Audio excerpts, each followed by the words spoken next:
Dubai में खेले गए भारत और पाकिस्तान के बीच क्रिकेट मैच में भारत की शानदार जीत के बाद नागपुर के धर्मपेट इलाके में जश्न का माहौल था। भारत की जीत पर नागरिकों ने खुशी का इजहार किया, लेकिन इस उत्सव के बीच कुछ असामाजिक तत्वों ने भीड़ में घुसकर आम नागरिकों के साथ अभद्र व्यवहार किया और पटाखे फोड़ने की घटना को अंजाम दिया। इस घातक घटना के कारण लोगों में अफरा तफरी का माहौल बन गया। पुलिस ने तुरंत कार्रवाई करते हुए 5 संदिग्धों को हिरासत में लिया है। पुलिस ने मामले की गंभीरता से जांच शुरू कर दी है और संबंधित असामाजिक तत्वों के खिलाफ कड़ी कार्रवाई करने का आश्वासन दिया है। घटना के बाद पुलिस ने जनता से शांति बनाए रखने की अपील की है और कड़ी निगरानी बनाए रखने का आश्वासन दिया है ताकि ऐसी घटनाओं से बचा जा सके। काल 23 फेब्रुवारी रोजी भारत पाकिस्तान यांच्यात मॅच होती।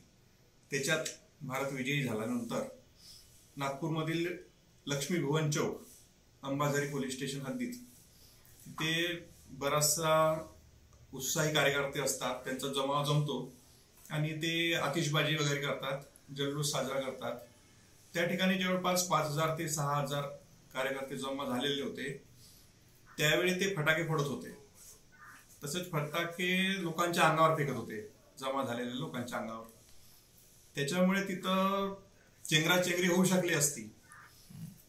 त्यामुळे पोलिसांचा जो बंदोबस्त लावण्यात आला होता, तिथे होमगार्ड तसेच आमचा पोलीस स्टाफ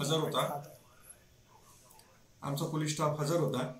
तर त्यावेळी त्यांनी चेंगराचेंगरी होऊ नये किंवा अप्रिय कोणती घटना घडू नये, त्याच्यामुळे त्यांना प्रतिबंध करण्यासाठी त्याच्यातले अतिउत्साही जे कार्यकर्ते होते, त्या अतिउत्साही कार्यकर्त्यांना आम्ही ताब्यात घेतलं आणि त्यांना प्रतिबंध कारवाई करण्यात आली होती।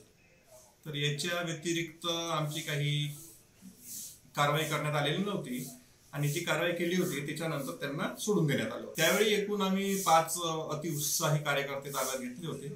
त्यांच्यावर कार्यवाही करण्यात येऊन त्यांना सोडण्यात आलेलं होतं।